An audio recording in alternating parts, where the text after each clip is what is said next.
Bonsoir, bienvenue dans Libre Éco. 9 entreprises martiniquaises sur 10 sont des TPE, des très petites entreprises. Indispensables à notre économie, elles sont parfois fragiles. Ensemble, elles peuvent mieux résister en mutualisant des moyens.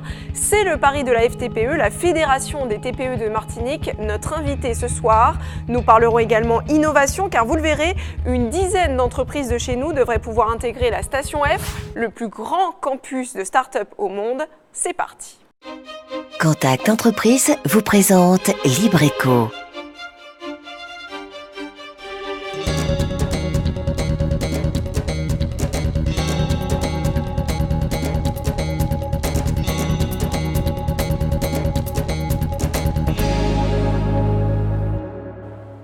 Bonsoir Hervé Rigeaud. Bonsoir. Vous dirigez donc la FTPE Martinique. Notre île, ce sont quelques 33 000 TPE, soit 80 560 personnes qui y travaillent. Elles représentent 96% de nos entreprises et 2/3 de l'emploi. Alors, avoir autant de petites structures, est-ce une force ou une faiblesse pour notre économie ? Alors, c'est une formidable occasion qui m'est donnée de pouvoir parler ce soir aux chefs d'entreprise. Donc, effectivement, en Martinique, c'est une force, c'est tout simplement une force. Avec autant d'entreprises qui sont impliquées dans l'économie, c'est une formidable force et un potentiel extraordinaire qu'on a en Martinique.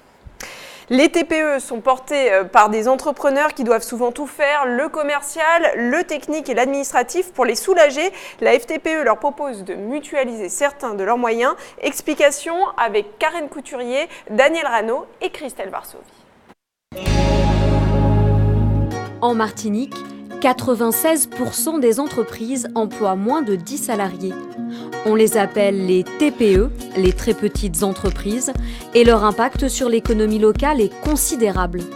Depuis 2013, la FTPE, fédération qui défend leurs intérêts, met à la disposition de ses 800 adhérents de nombreux outils, parmi lesquels le groupement d'employeurs. Une association à but non lucratif qui emploie 4 salariés et compte déjà une 50aine d'adhérents. Le groupement d'employeurs est basé sur deux principes, le temps partagé et la mutualisation. Les entreprises adhérentes ne vont payer que ce qu'elles vont consommer sur la base d'un tarif horaire.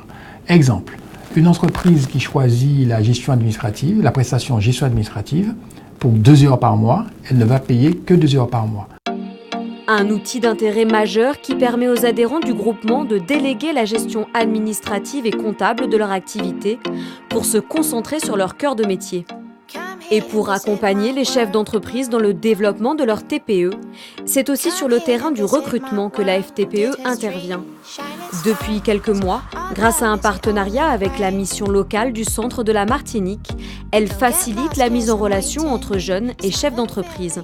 Par rapport à tout ce que vous m'avez dit, j'ai déjà au préalable repéré 3 candidatures qui me paraissent intéressantes. Je vais vous remettre ces CV et je vais de ce pas en fait chercher la première candidate. En Martinique, près de 5600 jeunes sont inscrits sur la liste des demandeurs d'emploi. C'est la tranche d'âge la plus touchée par le chômage. Pour la Milsem, qui accompagne ces jeunes au quotidien, la FTPE est un vivier de recruteurs potentiels non négligeables. Comme annoncé, je vous présente mademoiselle Détala. Bien enchantée, madame Joseph Mathurin, oui, c'est vous. D'accord. La Milsem, par ses compétences multiples, peut aussi aider les petites entreprises à créer des postes. Nous accompagnons plus de 7000 jeunes sur le territoire centre de la Martinique et dans notre fichier, nous pouvons faire une sélection déjà des profils qui correspondent aux besoins de la très petite entreprise. Vous avez eu vent de ma demande, oui. Donc en tant que conseiller en formation. Oui. Est-ce que vous saviez ce que j'attends de vous dans cette activité? Madame Joseph Mathurin est chef d'entreprise. Elle emploie actuellement 2 salariés et souhaite recruter une 3e personne en vue de développer sa structure. Jusqu'à présent, j'ai eu l'occasion déjà d'avoir un contrat d'avenir et ça s'est très bien passé puisqu'il est là depuis 2 ans et il a très bien évolué, il s'est très bien adapté et étant moi-même à la tête d'une entreprise, je continue déjà ce que j'ai commencé. Je permets aux jeunes de pouvoir intégrer une entreprise avec ou sans diplôme. Et il n'y a pas que sur le terrain de l'emploi des jeunes que la FTPE livre bataille. Pour répondre aux attentes de ses adhérents, La Fédération des très petites entreprises est aussi très impliquée dans le domaine de l'innovation. Bonjour Madame Kataé, bienvenue. Monsieur Grégoire, déjà présent, entreprise dans les nouvelles technologies, asseyez-vous. Merci. Donc c'est une société qui vient d'obtenir un brevet d'innovation. Après 1 an de négociations, la FTPE vient tout juste de signer un partenariat tripartite avec la Chambre de commerce et d'industrie de la Martinique et le réseau Outre-mer Network. Le but, détecter et sélectionner des TPE innovantes pour leur permettre d'intégrer la fameuse station F, le plus grand campus de start-up au monde. Aujourd'hui, tous les acteurs leaders dans l'innovation mondiale, ils sont présents. Donc, c'est-à-dire Google, toutes les grandes enseignes que nous connaissons bien, Facebook, Amazon, et j'en passe, ainsi que des fonds d'investissement. Et pour nos entreprises martiniquaises, il est essentiel d'avoir ce relais pour pouvoir, j'ai envie de dire, rayonner à l'international. À l'heure actuelle, nous estimons à 1200 le nombre d'entreprises qui seraient potentiellement porteuses d'innovation en Martinique. 1200 entreprises pour une dizaine de places seulement, car la concurrence est rude. À charge pour les 3 partenaires de saisir cette opportunité en or pour nos pépites martiniquaises.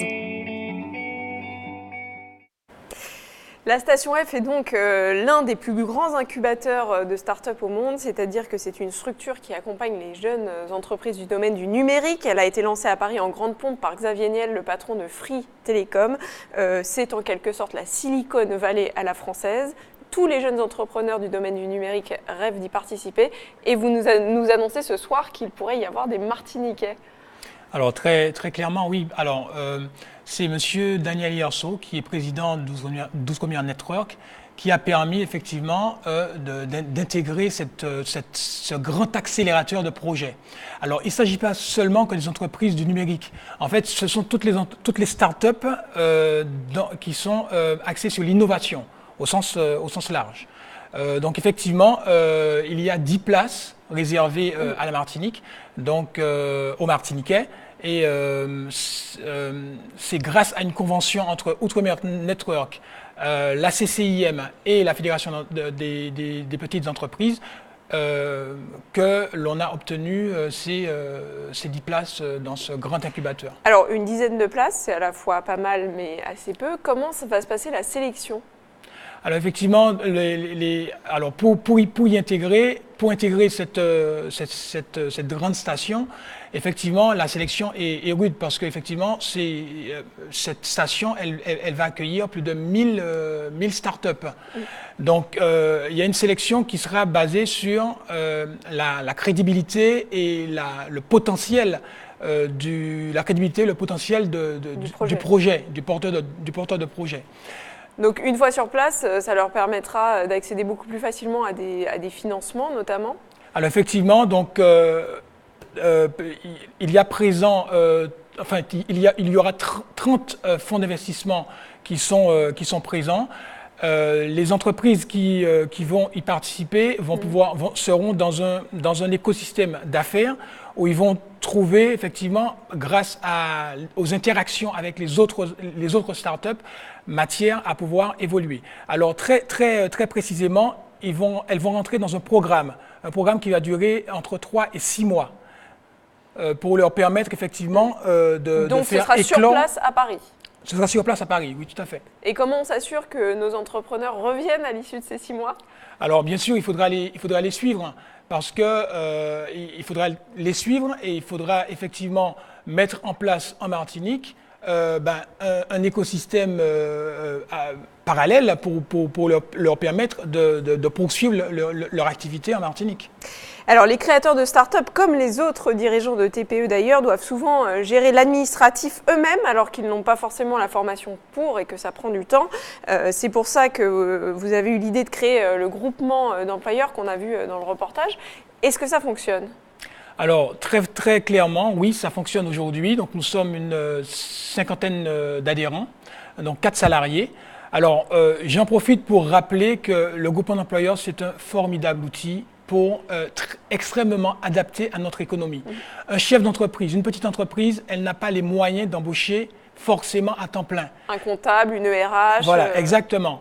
Et le fait de pouvoir de passer par une structure qui embauche elle se libère de toute cette chape administrative, de toutes les contraintes qu'il y a également, et ça lui permet de se concentrer sur son cœur d'activité. Donc c'est ça l'objectif du groupement d'employeurs. Alors j'en profite pour vous dire que nous avons visité 2 groupements d'employeurs à Paris, enfin pas à Paris, dans l'Hexagone.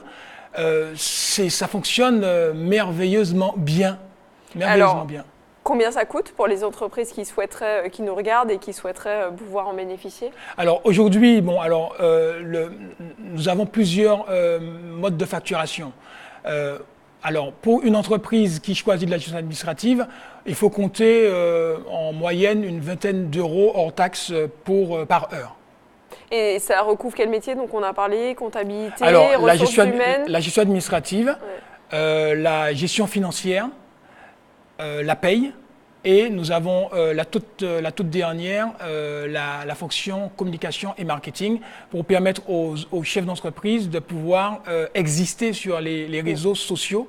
Et leur permettre de booster leur communication. Parce qu'effectivement, aujourd'hui, beaucoup de TPE négligent cet aspect-là. Alors, bien sûr, parce qu'on est habitué au bouche à oreille, mais on a changé, aujourd'hui, on a changé de braquet, on a changé, le monde est ouvert. Une petite entreprise ici peut se faire connaître dans la Caraïbe, peut se faire connaître au Brésil et bien au-delà.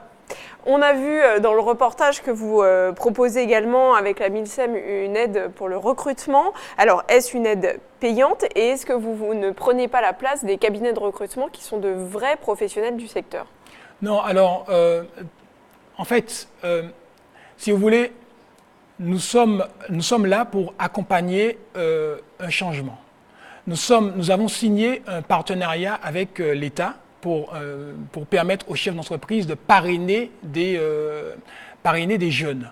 Et donc, c'est ce que nous faisons depuis maintenant plus d'1 an et demi. Donc, nous avons suivi plusieurs cohortes de jeunes dans les missions locales. Nous avons permis l'insertion de plusieurs dizaines de jeunes, peut-être pas plusieurs dizaines, mais une dizaine de jeunes. Donc nous venons en complémentarité. Donc ce n'est pas. Vous êtes sur le terrain de l'insertion, clairement. Oui, le terrain de l'insertion, parce que quand vous voyez le nombre de jeunes au chômage, quand on voit le taux de chômage, on ne peut pas rester là à ne rien faire. Ce n'est pas possible. Et alors, est-ce qu'on vient en concurrence? Non, pas du tout. C'est tout simplement un outil complémentaire. Il faut qu'on soit dans cette logique de complémentarité dans tout ce que l'on fait. C'est-à-dire la complémentarité et, je dirais, la coopération et non pas la compétition et non pas la concurrence. C'est noté. Un autre problème majeur pour les dirigeants de TPE est d'accéder au crédit bancaire. Vous allez organiser un colloque à ce sujet, on en reparlera. C'est souvent un parcours du combattant. Anaïs Gall vient nous en parler. Bonsoir Anaïs. Bonsoir Julie, bonsoir Hervé Rigeaud, ravie de vous retrouver pour cette émission. Bonsoir madame. Alors cette semaine, imaginons que je suis moi aussi à la tête d'une très petite entreprise comme de nombreux Martiniquais. Alors mon activité vient à peine de démarrer, j'ai besoin d'investir de l'argent pour me fournir en matériel, trouver un local, mais je n'ai pas suffisamment de fonds personnels pour me lancer. Alors la solution pour moi, ça va être évidemment de faire appel à une banque pour faire un prêt, mais sans revenu, difficile souvent de se voir accorder un emprunt. Et même si j'y parviens, en tant que très petite entreprise, mon taux d'intérêt risque vraiment d'être très élevé, ce qui complique encore ma tâche. Alors, que dois-je faire et quels conseils me donneriez-vous pour réussir mon projet? Alors, tout d'abord, avant de se lancer, bien réfléchir. Bien penser son projet, se rapprocher des structures qui sont là pour vous accompagner. Donc, une fois cette étape-là franchie, effectivement, viendra la question du financement. Alors, vous disiez qu'il est difficile d'accéder au crédit et vous avez mentionné les taux d'intérêt. Alors, j'en profite pour rebondir sur ce sujet-là. Bien souvent, ce n'est pas le taux d'intérêt qui va freiner. C'est la qualité du service. C'est vraiment la qualité du service. Alors, aujourd'hui, les banques, pour des raisons de gestion du risque, pour des raisons de contraintes réglementaires, notamment BAL 3, on peut fermer l'accès, le robinet du crédit. Maintenant, une petite entreprise qui a besoin de lancer son activité, elle va certes s'adresser aux banques, mais aujourd'hui, il existe d'autres moyens de se financer. Le financement participatif, alors ça existe aux États-Unis, ça existe en Angleterre, ça existe aussi dans l'Hexagone, et d'ailleurs, les taux de croissance sont de plus en plus importants. Donc je disais que l'entreprise peut accéder également, peut faire appel à d'autres sources complémentaires de financement, et notamment la famille. La famille qui peut aussi venir en aide aux chefs d'entreprise pour pouvoir justement lancer son activité. À condition d'en avoir les moyens. C'est ça. À condition, ça dépend alors, aussi du projet. Je pense que vous connaissez le principe du sous-sous? Oui. C'est très connu en Martinique. La tontine. Alors, la tontine. Donc souvent, on l'utilise à des fins non productives, on peut aussi l'utiliser à des fins productives. Donc, il y a des projets à trouver, il y a de l'innovation. C'est ce qu'on appelle aujourd'hui le crowdfunding, c'est-à-dire des plateformes Internet sur lesquelles les gens peuvent donner de l'argent pour financer un projet qui les intéresse. Exactement. Et ça peut se faire, comment je veux dire ça, en partenariat avec les acteurs bancaires. Et d'autres acteurs, dont la BPI, par exemple. Alors, c'est un appel. La Banque publique d'investissement. La Banque publique d'investissement, tout à fait. D'accord. Donc, il y a quand même des solutions qui existent, même si on ne passe pas à 100% par Mais il n'y a que des solutions. Il n'y a que des solutions dans ce pays. On n'arrête pas de nous dire qu'il y a plein de problèmes. Il y a énormément de petites entreprises, madame, qui ont un potentiel extraordinaire. Et je vous le dis, mais c'est extraordinaire. Tous les jours, on rencontre des entreprises, des chefs d'entreprise qui ont envie d'investir, qui ont envie d'embaucher. Alors, il y a la question des charges sociales, mais c'est notre débat. Mais voilà, il y a un formidable vivier en Martinique. Voilà. On verra ce qui va m'arriver. Alors, deuxième cas de figure, ma petite entreprise existe déjà depuis quelques années, ça fonctionne plutôt bien pour moi, donc là, pas de problème. Ça marche si bien que j'aimerais me développer, innover encore, et pour ça, il va de nouveau me falloir de l'argent. Alors, à ce moment-là, généralement, il sera plus facile pour moi d'avoir un prêt parce que j'aurai déjà des fonds disponibles. Mais moi, du coup, en tant qu'entrepreneur, j'avoue que j'ai un peu peur. J'ai peur que ça mette mon entreprise en danger. Si ça ne se passe pas comme prévu et que j'ai des difficultés à rembourser, voilà, une petite entreprise, c'est toujours assez fragile. Est-ce que je ne vais pas me tirer une balle dans le pied finalement?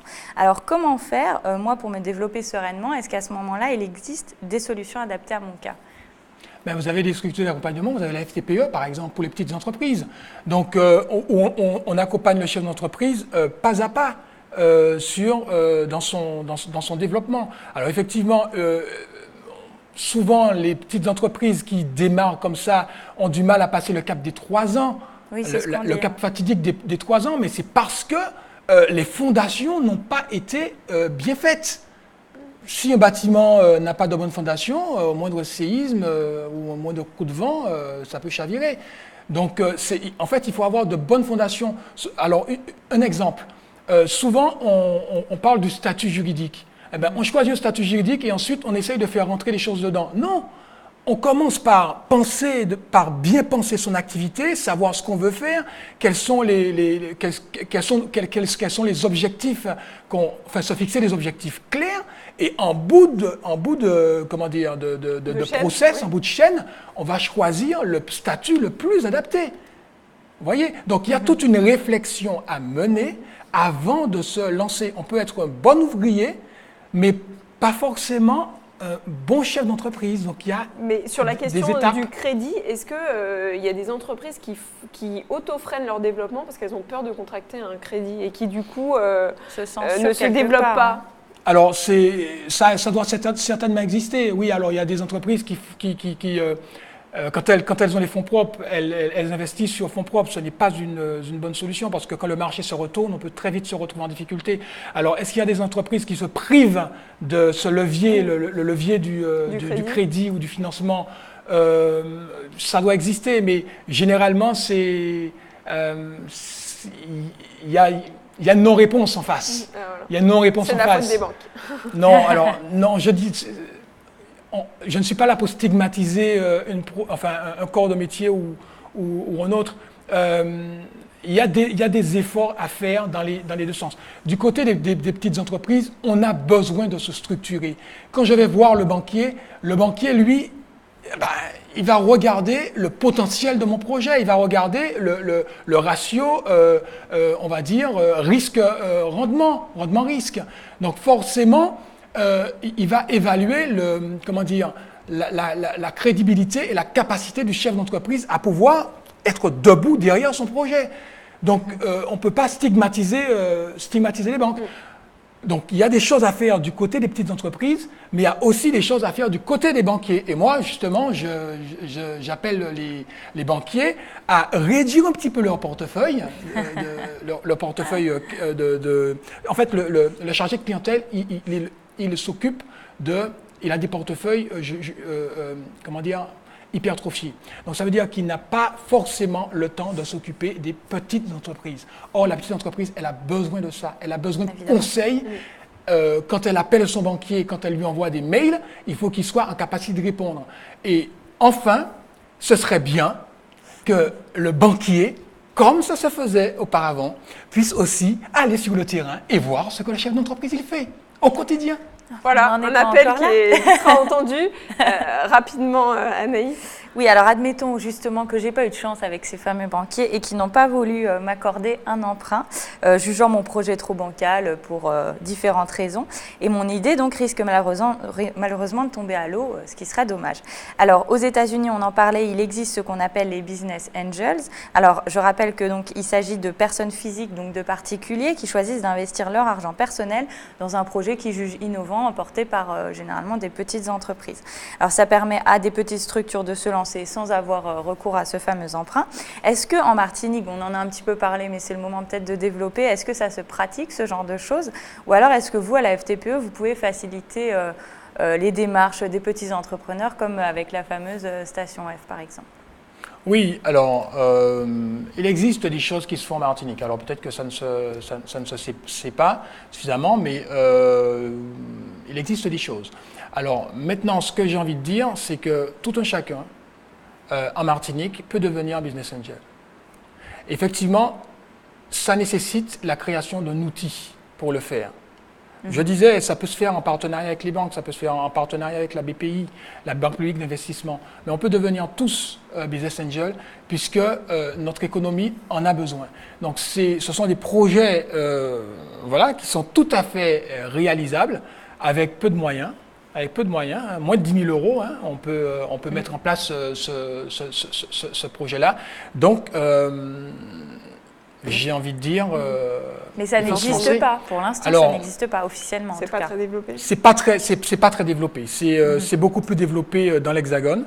Donc, il y a beaucoup de plateformes, même si aujourd'hui il y a un mouvement de concentration, mais il y a beaucoup de plateformes qui proposent justement aux entreprises de lever des financements, voire même ce qu'on appelle aujourd'hui le crowdlending, d'avoir des prêts pour pouvoir financer leur BFR, leurs besoins en fonds de roulement. D'accord. Mais en tout cas, madame, c'est possible. C'est possible. Donc rien n'est perdu. Tout est possible en Martinique, madame. Tout est possible. Voilà, il faut. Je vous le dis. Il faut se lancer. Tout est possible. Bon, merci en tout cas pour tous ces conseils. J'imagine que de nombreux chefs de petites entreprises ou de jeunes entrepreneurs se sentent très concernés par le sujet en Martinique. Quoi qu'il en soit, je rappelle que s'ils souhaitent se renseigner, ils pourront se rendre à Madiana le 27 novembre prochain, où justement la FTPE organise un colloque au sujet du financement des très petites entreprises. De nombreux organismes bancaires participeront afin d'aiguiller les entrepreneurs qui souhaitent accéder au crédit et ainsi permettre, pourquoi pas, à des entreprises de se lancer. Voilà. Merci Anaïs. Alors un mot rapide sur ce colloque parce qu'on a largement dépassé le temps imparti. Est-ce que vous pouvez nous en dresser les grandes lignes? Oui, alors effectivement, le colloque, c'est le 27, donc ça commence à 13h30 et ça finira à 20h30. Alors on aura plusieurs invités, dont Daniel Yerso, qui est le président d'Outre-mer Network et qui a impulsé le projet de la Station F. Et puis on aura également un enseignant haïtien, monsieur Paul Latortue, et un ancien chef d'entreprise et économiste canadien, monsieur Pierre Blais. Voilà, donc l'idée c'est de rapprocher les banques et les TPE. Les TPE, voilà. Alors zoom maintenant sur un secteur qui va mal, celui du BTP. Les commandes sont au plus bas et les professionnels s'inquiètent. Le cluster ILOM tente de leur venir en aide. Explication de Karine Couturier. Bien que le sujet soit plus rarement évoqué, la perte d'emploi peut aussi concerner les dirigeants d'entreprise, en particulier ceux des TPE. Selon un premier observatoire de l'emploi des entrepreneurs récemment publié, c'est le secteur du bâtiment qui serait le plus impacté. Mais croyez-moi, le marché du BTP en Martinique, aujourd'hui vraiment, je dis pas que c'est la galère, mais on n'est pas loin. Dans la recherche de marché, comme les prix sont libres, on va voir sur un même devis une différence de, je dirais, de 30 à 50 000 euros de différence. Croyez-moi que le client, c'est sûr qu'il va opter pour le devis le moins cher. Alors, pour optimiser les possibilités de décrocher un marché, de plus en plus d'artisans du BTP choisissent de se tourner vers des structures comme ILOM, Innovation Logement Martinique. C'est le premier cluster ultramarin positionné sur les domaines de la construction et de la réhabilitation de logements sociaux privés. Un cluster, c'est une démarche innovante de collaboration. C'est mettre en synergie les différentes parties prenantes d'une activité ou d'une filière. En fait. Aujourd'hui, ILOM travaille avec une 60aine d'artisans, tous corps d'État confondus.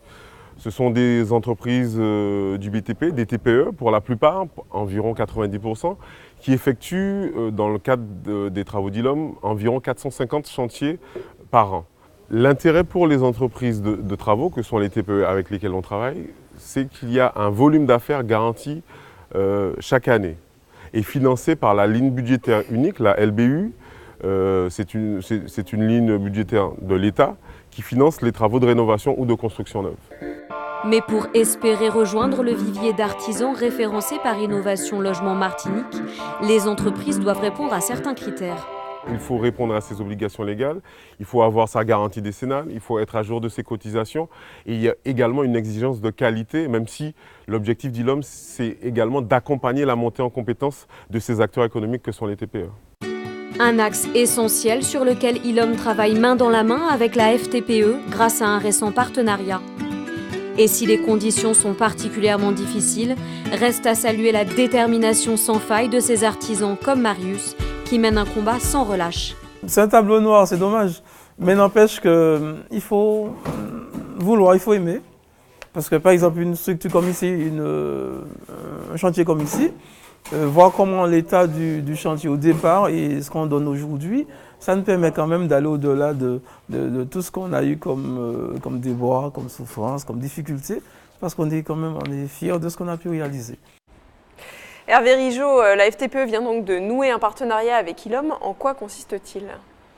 Beaucoup de nos adhérents sont dans le BTP.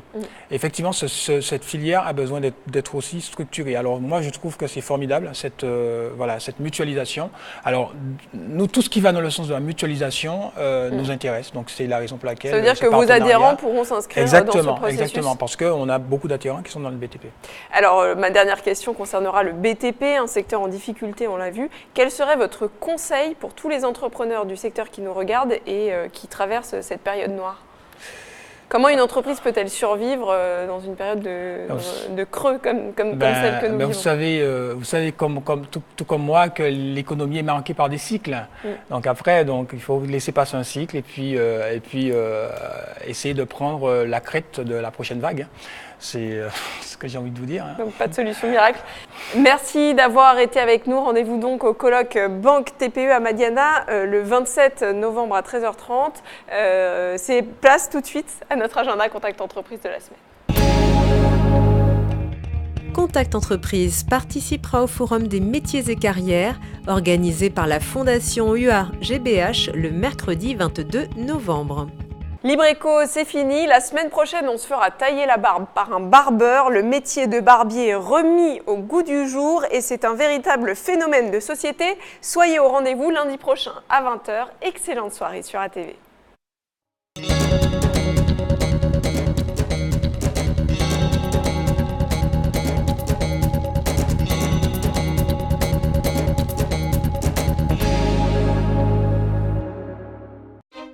Contact Entreprise vous a présenté LibreEco.